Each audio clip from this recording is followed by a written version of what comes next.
Good morning guys. So nandito na tayo ngayon sa bago naming bahay. Namili muna ako kasi kailangan na naming magbili ng diaper ni Nayeli na number 6. Puro number 7 kasi. Pero nakakuha ako ng number 6 niya. Ayan. Yan na yung kinuha ko kasi mas marami-rami siya sa isang box. Yung isa kasi yung kagaya niyan 44 lang. Ito 54. 10 din yun. Sayang din. So, you know, kailangan sulitin na natin kung saan yung mas marami. Iihian lang din naman yan, isang beses lang. So, ayan, ibababa ko muna to. Dito na to namin i-stock sa bagong bahay para hindi na doble hakot. So, ayan guys, samahan nyo ako. I-stock ko muna to. May mga candy rin to, nagre-ready para sa, you know, na nalalapit na mga ano dito kasi nangangatok talaga yung mga tao sa bahay para sa candy pagka Halloween season. Okay guys, so samahan nyo ako. Mag-stock up naman tayo dito sa bahay. Ayan guys, so mag-stock up na rin ako dito. Yung mga chips at saka kape.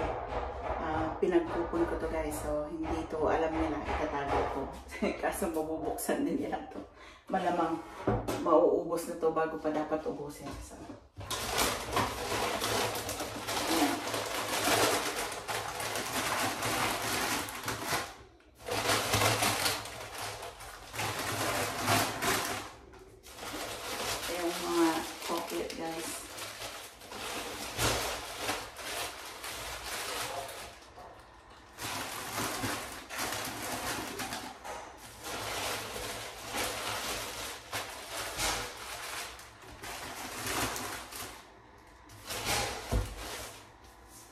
yung ating kape, dalawa siya hanggang 2025 na lang, so pero alam ko mauubos din yan agad. Sige na, hindi snacks yan dito. Yung kape natin nandito sa kabila. Saan yun? Yan o, andito sa kabila yung kape. Tatlo lang siya. Ayan.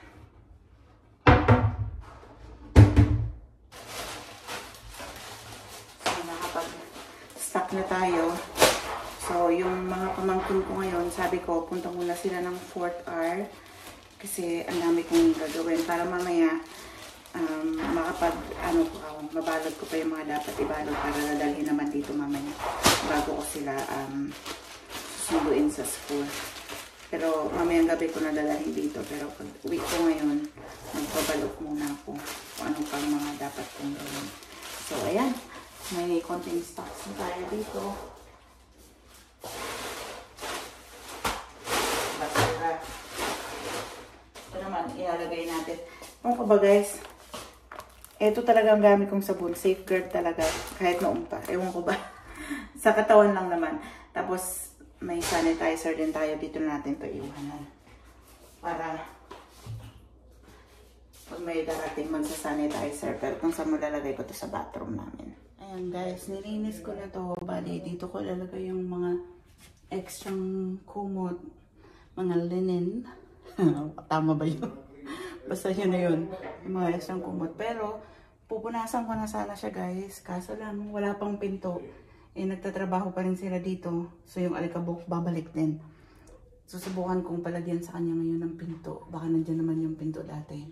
Papipinturahan ko na lang sa kanya para mapunasan ko na to. Yan. Pupunasan ko na lang siya. Para mailagay na mamaya. Sana mamayang gabi mailagay ko na yung mga dapat ilagay dyan. Tingnan natin kung magagawin ba niya ng pinto. Ano na lang, punas na lang talaga guys.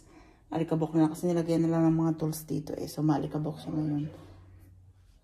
Ayan. So, eto guys, umuwi muna ako. Nagsaing ako at maghuhugas tayo ng plato kasi tambak ang aming hugasan. Alam nyo na. Pag may mga bata tayo, tambak ang hugasan. Huhugasan ko muna yung aking kayang mahugasan. So, after magkupon at maglinis-linis doon ng konti, sabi ko kay Oscar, pinturahan muna yung pinto nung cabinet na yun. Aha, ang braso ko lalaki. Don't mind my braso, guys. Oh my God. Lumulobo na talaga ako ng husto. Ewan ko kung bakit. Nagkikilos naman sana. Pero siguro talagang dala na rin ang nag-iedad na.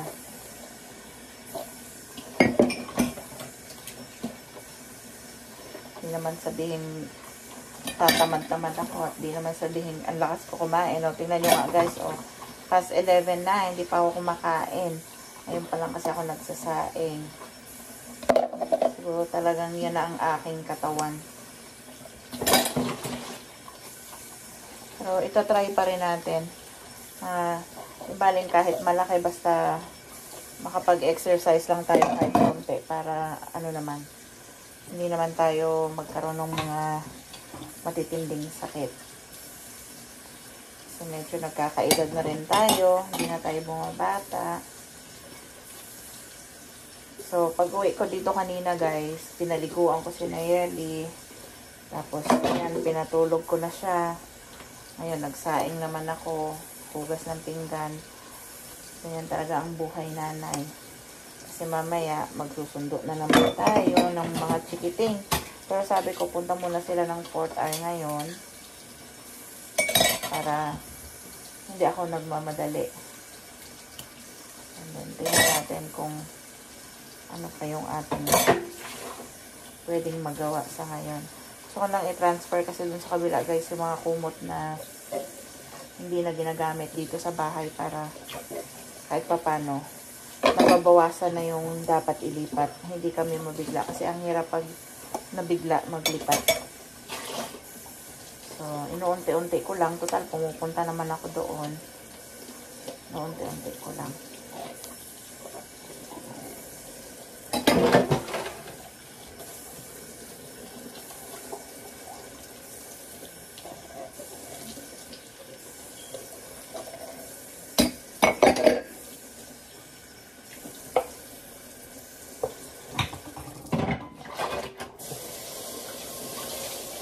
Mga kumain ng ice cream kagabi, hindi naghugas ng pinggan.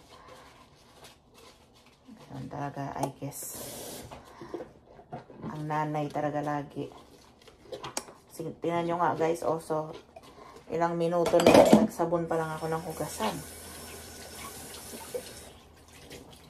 Tapos mamaya, yung mga chupon pa. Okay guys, balikan ko kayo maya-maya kung ano pa yung mga magagawa natin sa loob ng araw na ito. Yan na, may improvement na siya guys. Yung bathroom, nire-ready na. Tapos yan, doon naman tayo sa loob. And our door going to the bathroom. Open it, eh. It's like a barn. Barn door. There you go. How about going to the closet? Are you gonna put a barn door also? No. Just a regular? Yeah. That's cool. That's my other side. And then right there. Barn din. Konti na lang guys. Matatapos na. Anuhin ko na lang to. Ayun o. Lapit na. Tinanggal na namin yung mga kasi bukas darating yung mga na ngayon darating bukas? What is it gonna come tomorrow? The couches. I forgot. So that's the update guys to our house. So it would be ready soon. The only thing is us moving in. Here it is. Thank you, Abel. Gracias. Muchísimas. Tawa-tawa lang siya, oh.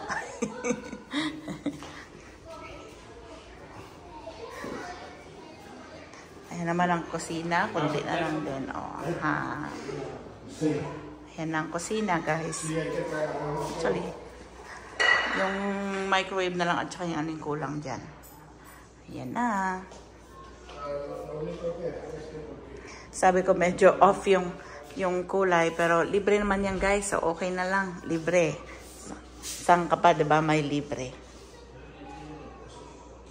So yan muna guys, susunod uli ay yung mga batang makulit nasa labas. Did she fall? Next time again.